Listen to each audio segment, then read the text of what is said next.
Miss Audrey, about yesterday, can you tell me what happened? What are you talking about? What do you mean, what am I talking about? Of course, I'm talking about the car. Oh, the car! Oh, I wanted to borrow it next Monday too. Is that alright? Of course that's not all right. What are you talking about? My husband also said don't ever let her have the car again. How did you manage to make it into that condition? Was it really that bad though? I feel like you're being a little too sensitive. That's not the problem here. The rear seats were all covered in mud. It looks like you scratched it too. How could you try to return it in that condition? Huh? Of course I did. I have to return what I borrowed. That's common sense. I'm going to return it, obviously. Hang on. Let me explain what common sense is. You return whatever you were borrowing in the original condition it was in. I'm going to have you pay for all of the repair and cleaning bills. No, you can't do that. I'm just a stay-at-home wife. Besides, I have kids. Just because the interior of the car is a little dirty doesn't mean that much, does it? It was just a little dirty, though. You just said you were going on a picnic, but where did you go hiking? The deep woods? There were literally bits of pine all over the car inside and out. How do you explain all of that? Oh, well, we did go to a place with a lot of nature. And it kind of makes sense why that would happen. But I really can't pay this time, just so you know. I'm not like you, Elsa. I'm just a stay-at-home wife. That's not going to pass as an excuse, just so you know. I'm going to have my husband reach out to your husband. He's going to know about what happened. Hang on. How does my husband have anything to do with anything? I just borrowed the car, seriously. If you bring him into it, it's just gonna make things annoying. Please don't. Okay, then pay up.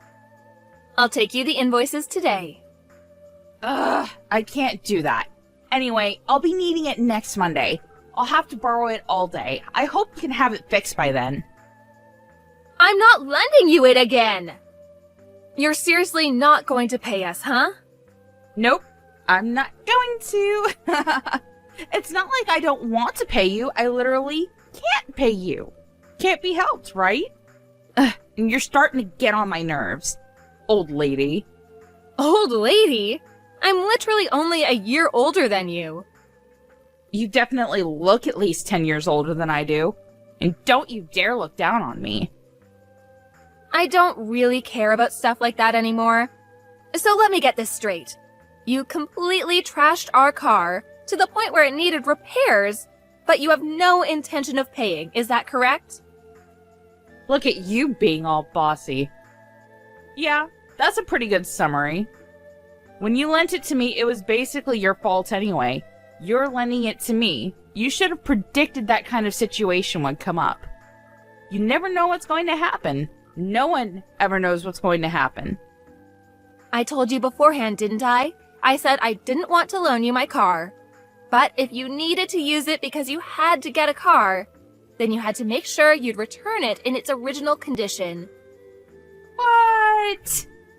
I don't remember you ever saying such a thing. Did I really say that? Stop messing around with me. If that's the attitude you want to have, we also have our own options that we can pursue. What? You're scaring me. What are your options?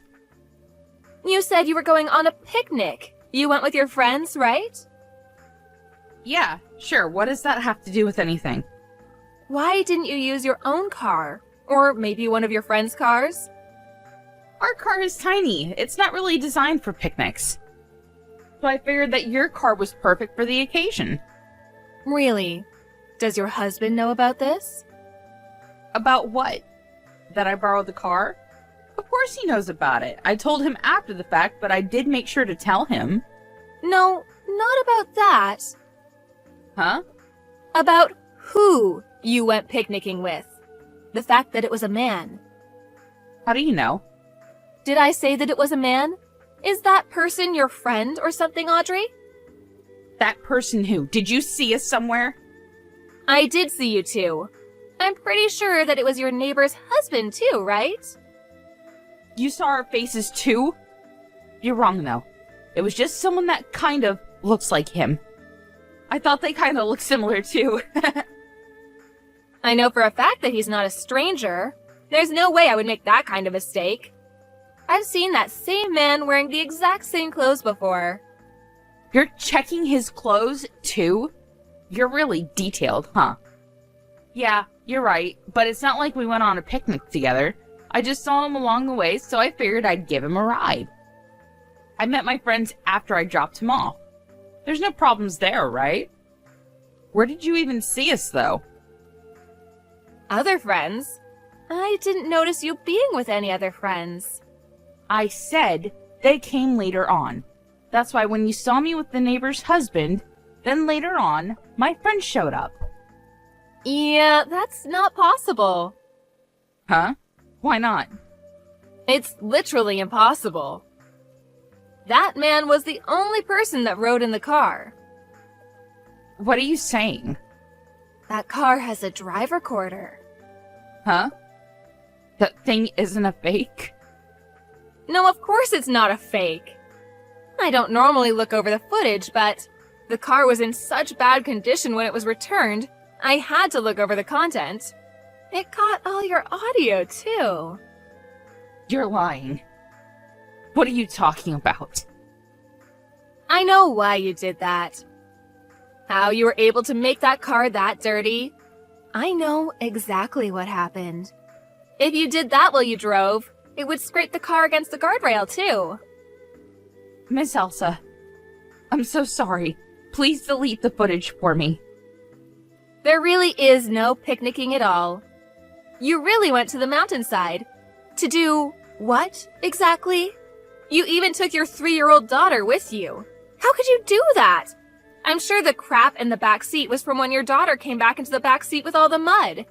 If she was left alone for 3 hours, I'm sure she'd get pretty dang bored too. I'm sorry. I didn't have any bad intentions. I just didn't have any time to clean up. Can you keep this between us and not tell my husband? I'll pay for the damages, I swear. I'll pay for the cleaning and repairs. I'll even pay a little extra. Is that all right? You're definitely going to be paying for damages.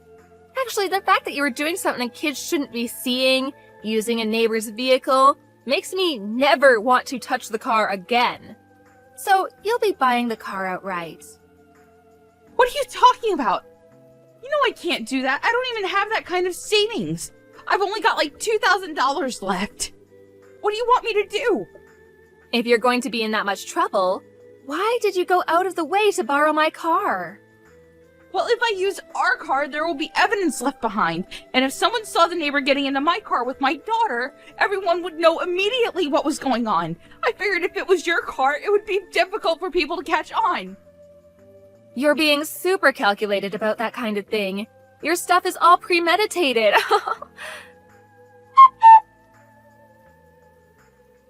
Where the hell were you planning on going with my car? I'm sorry. You don't have to lend me your car anymore. I'll pay for the repair damages, I swear. It's too late for that. What do you mean it's too late? If you had apologized when I asked about it a second ago, I probably wouldn't have gone this far, but I already invited her over to my house. She's heading over now. Huh? His wife? Why? You should know the answer to that question. Your partner that you're having an affair with is one of my friend's husband.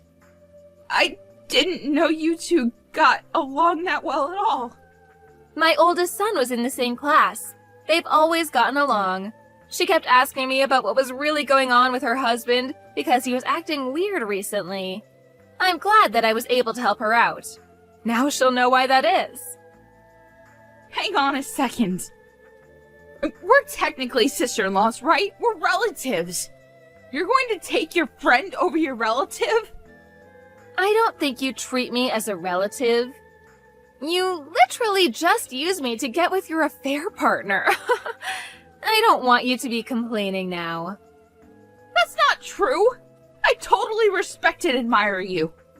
You're seriously too late now. I don't care what you have to say about any of that. Whatever, you're going to buy the car completely. And whether you're getting a divorce or not, I'm sure there's going to be some people asking for damages. Damages? Divorce? Just because of this one time?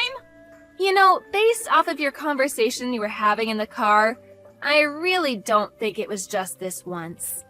I forgot that the audio was also recorded. Just give up, seriously. I already had my husband reach out to him too. As soon as work is over, he's gonna be coming over to my house. If you want to come over too, you're more than welcome to come. You can explain it all yourself.